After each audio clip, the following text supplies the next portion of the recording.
You gave someone the one thing that can't be bought, the one thing that takes years to build and seconds to destroy. And when they shattered it, something inside you didn't just break, it changed. Permanently. And now every time someone says, "Trust me," your body tightens, your chest gets heavy. Your mind races through 100 worst-case scenarios before the other person even finishes their sentence. You're not paranoid. You're not broken. Your brain literally rewired itself to protect you. And today, I'm going to show you exactly what happened inside your mind the moment your trust was destroyed and why going back to the way things were might be impossible. Think about the last time you trusted someone completely. Not surface-level trust, not, "I trust you to show up on time." Deep trust. The kind where you hand someone your fears, your secrets, the ugly parts you don't show anyone else. You gave them the map to every wound you carry, and for a while, it felt safe. Maybe even healing. Like finally, someone understands. Then it happened. Maybe it was a lie. Maybe it was a betrayal you never saw coming. Maybe it was slow, a drip of small deceptions that one day collapsed into a flood. But what happened next is the part no one talks about. You didn't just feel sad. You didn't just feel angry. You felt something you've probably never been able to put into words. Like the ground you were standing on turned to glass, and you fell through.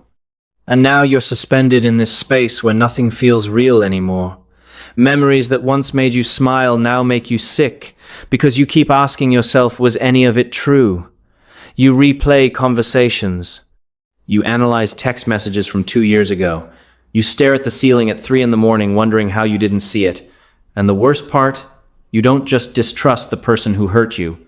You distrust everyone. You distrust yourself. That's not weakness. That's neuroscience. Here's what actually happens inside your brain when trust is broken. Deep inside your skull, there's a small, almond-shaped structure called the amygdala. Think of it as your brain's smoke detector. Its entire job is to scan for danger. Every face you see, every tone of voice you hear, every text message you read, the amygdala is checking it against everything you've ever experienced and asking one question: am I safe? When someone betrays you, the amygdala doesn't just register that moment as painful. It registers it as a threat to your survival, not metaphorically, literally. Brain imaging studies show that betrayal activates the same neural regions as physical pain, the anterior cingulate cortex, and the insula. Your brain literally cannot tell the difference between a broken bone and a broken promise. And here's where it gets devastating. After betrayal, the amygdala lowers its threshold. It becomes hypersensitive.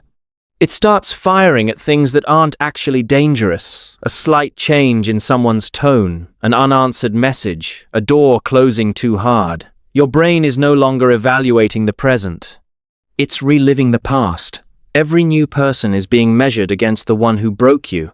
Meanwhile, the prefrontal cortex, the part of your brain responsible for logic, rational thinking, clear decision-making, it goes quiet, almost offline. That's why you can't think straight after betrayal. That's why you read the same page 5 times and nothing registers. Your thinking brain has been hijacked by your survival brain. This isn't a character flaw. It's your nervous system doing exactly what it was designed to do: keep you alive. The problem is, it doesn't know the war is over. But here's the part that will haunt you if you let it. Betrayal doesn't just change how you see other people. It changes how you see yourself. There's a concept in psychology called shattered assumptions. When someone you trusted deeply breaks that trust, it doesn't just destroy the relationship. It destroys 3 fundamental beliefs you didn't even know you were carrying. The first, that the world is generally safe. The second, that things happen for a reason. And the third, the one that hurts the most, that you are a person of sound judgment. That third one, that's the one that keeps you up at night. Because the question isn't just, how could they do this? The real question, the one eating you alive, is, how did I not see it? And so begins the loop. Your default mode network, the part of your brain that handles self-reflection, gets hijacked by rumination. You don't just remember the betrayal, you excavate it. You go back to the first conversation, the first red flag you ignored, the first time something felt off and you told yourself you were overthinking, and now every future relationship has a ghost in it. The person in front of you is asking for your trust, but you're not really seeing them. You're seeing the last person who asked for the same thing. And your body, not your mind, your body is screaming at you to run. Let me paint this for you. There's a woman who found out her partner of 8 years had been lying about finances. Not a small lie, a life-altering one. After the truth came out, she couldn't sign a lease without panic attacks. She couldn't have a normal conversation about groceries without wondering what else was being hidden. She started checking bank statements at 2 in the morning, not because she wanted to, because her brain wouldn't let her stop. There's a man who lost his closest friend to a betrayal so quiet, most people wouldn't even call it one. Secrets shared in confidence turned into gossip. And after that, he couldn't open up to anyone new. Not because he didn't want connection, he craved it. But every time someone got close, a wall went up. Not a wall he built, a wall his nervous system built for him. Automatic, involuntary. Like flinching before a punch you can see coming. These aren't stories about people who are too sensitive or too damaged. These are stories about brains doing exactly what they're supposed to do after a threat. Protecting, guarding, keeping the perimeter locked. The tragedy isn't that they can't trust. The tragedy is that they want to, desperately. But every pathway between their heart and someone else's hand has a checkpoint now, and the guard never sleeps. But here's the part that no one tells you, and I need you to hear this carefully. Your inability to trust isn't damage, it's data. Your nervous system didn't malfunction, it learned.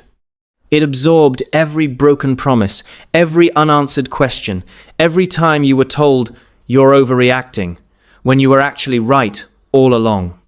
And it built a defense system so precise, so thorough, that it now runs in the background of every interaction you have.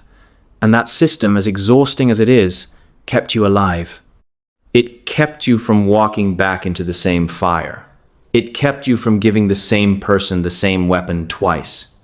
So before you call yourself broken, before you tell yourself something is wrong with you, I need you to understand what neuroscience actually says about this.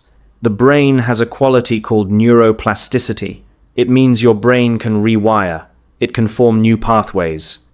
But, and this is critical, it will only rewire under conditions of safety, not pressure, not guilt. Not someone demanding you just get over it. Safety. Real, consistent, boring, reliable safety. The kind where someone says they'll call and they call. The kind where someone's words and actions actually match, over and over. Until your amygdala begins to whisper something it hasn't whispered in a very long time. Maybe this one is different. That doesn't mean going back to blind trust. That version of trust is gone. And honestly, maybe it should be. What replaces it isn't weaker, it's wiser. It's trust with eyes open. Trust that says, I choose to let you in, but I'm watching. Not because I don't believe you, but because I finally believe in myself enough to leave if you prove me right. So if you're sitting here right now wondering why you can't let anyone in, why you flinch when people get close, why your walls go up before your brain even has a chance to think now, you know. It's not a flaw. It's not a failure. It's your brain carrying the memory of a wound and doing everything in its power to make sure it never happens again. You're not broken for struggling to trust. You're human. And somewhere inside all that hypervigilance and all that exhaustion, there is a version of trust waiting to be rebuilt. Not the naive kind. Not the kind that hands the keys to anyone who asks nicely. The kind that is earned, slowly, deliberately, by people who prove with their actions, not their words, that they deserve it. And you will know when it's time. Not because someone tells you to trust again, but because one day your body will finally exhale, and you'll realize the guard at the gate isn't gone. It just finally has a reason to let someone through. Take care of your mind. It's the only one you've got.